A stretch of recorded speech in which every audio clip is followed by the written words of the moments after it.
As I record this, my social media feed is inundated with people discussing new Amonkhet cards. People are debating what's going to save standard, people are debating what's a waste of a rare slot. It is the height of spoiler season. Or preview season, depending on who you ask.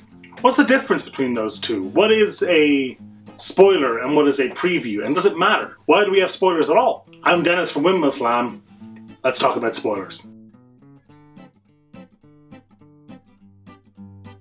On the eve of every set, Wizards of the Coast dishes out the cards one by one, leading up to the set's release. Some of them are posted by Wizards, some of them are given to content creators, some of them to websites like TCGplayer, but overall, the cards are drip-fed one by one over the course of about 2 weeks. A debate erupted on Twitter the other day, largely pushed by the Magic Man Sam, about whether or not it was more appropriate to use the word preview instead of spoiler. Generally speaking, it seems Wizards prefers the term preview as spoiler carries some negative connotations. And this has been my experience when dealing with Wizards as well. Sam seemed to be in the preview camp as well, but opinions seem a little bit divided. A lot of people think the issue isn't actually that important. We reached out to Sam after the fact to see how he felt about it. He said, "Overall, I'd like to see a shift from spoiler as the catch-all term to preview, so that spoiler can continue to carry the negative connotation that it used to be known for.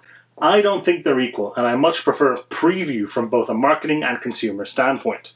Spoiler does certainly carry a negative connotation, but if we look at Google Trends, a tool that Google offers to compare how often different terms are searched on its engine, something interesting arises. The term Magic Spoiler is searched far more often than the term Magic Preview. Same with Magic Spoiler Card, MTG Spoiler, etc.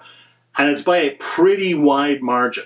So while the shift towards calling them preview cards might have more of a positive air around it, it is tough to convince the people putting up the articles and YouTube videos, many of whom depend on the views of those things for their livelihoods, to be the first to buck the trend.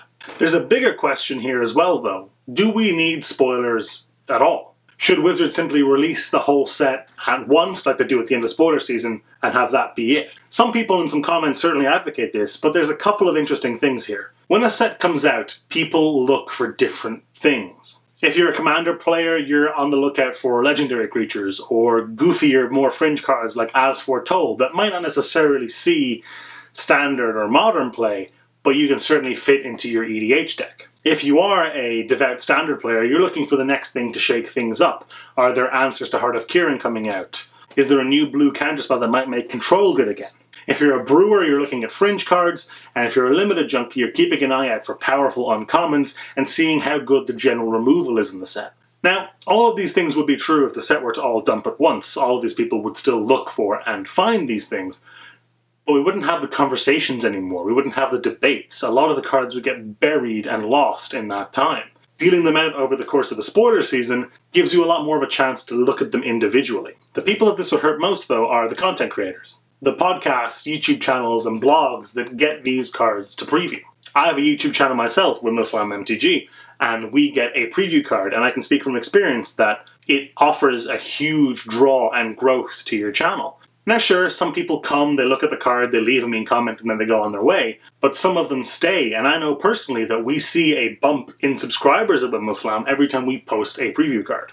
Secondly, it gives both me a personal attachment to my preview card. I'm particularly attached to Pacification Array and Aetherstorm Rock and Regal Karaka and things like that, but it also gives the card a little bit of identity. Durdle Turtle, or Meandering Tower Shell if you prefer, will always be a loading ready run card to me, as will Harmless Offer. And Wizards makes an effort to match the preview card to the people who get to preview it. Marshall Sutcliffe got Mistraven in the latest Modern Masters iteration because he always gushes about Mana War bounce effects. And we got Temporal Mastery in the same set because Blake Rasmussen thought that nothing said Windmill Slam more than drawing a miracle and slamming it down on the table. Now I know that to 99.9% of you who don't have YouTube channels or blogs, or who don't get preview cards, this might seem like it doesn't matter, but it actually does.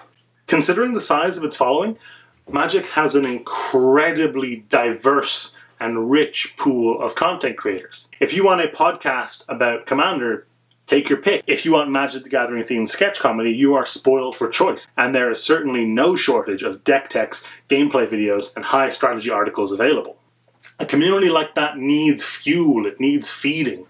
And giving content creators preview cards is a great way to stoke those flames, keep that fire burning, in a way that really does, in the end, benefit everyone. The other issue with giving out the cards in this piecemeal way is it increases the likelihood of leaks. If all the cards come out at once, there's less time for things to come out early. Leaks can hurt Wizards of the Coast, not only in their marketing, but also by complicating things. When Kozilek was leaked with colorless mana included, before Wizards of the Coast had a chance to properly explain it, it caused a pretty big hubbub. Just recently, the Magic Mike's podcast had their preview card leaked before they got a chance to talk about it, and they had to get a replacement one. Revealing cards in a slow and measured way certainly is just part of Wizards' marketing, but it is also generally better for everyone.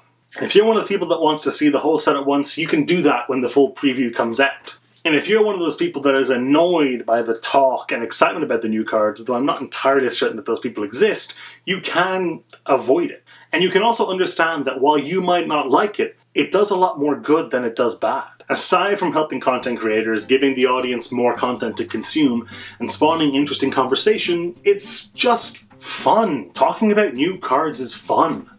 And it makes sense to want to keep that fun going as long as possible. For Wizards of the Coast, and for us. Call them spoilers or call them previews, call them whatever the hell you want. But they're almost universally a good thing. What do you think about spoiler season? Do you want it to be changed to preview season? Do you think Wizards of the Coast should dump the whole thing at once? Do you think they should dish out all the cards at random? Please let us know in the comments below. And until next time, I've been Denis Stranjak from Windless Land.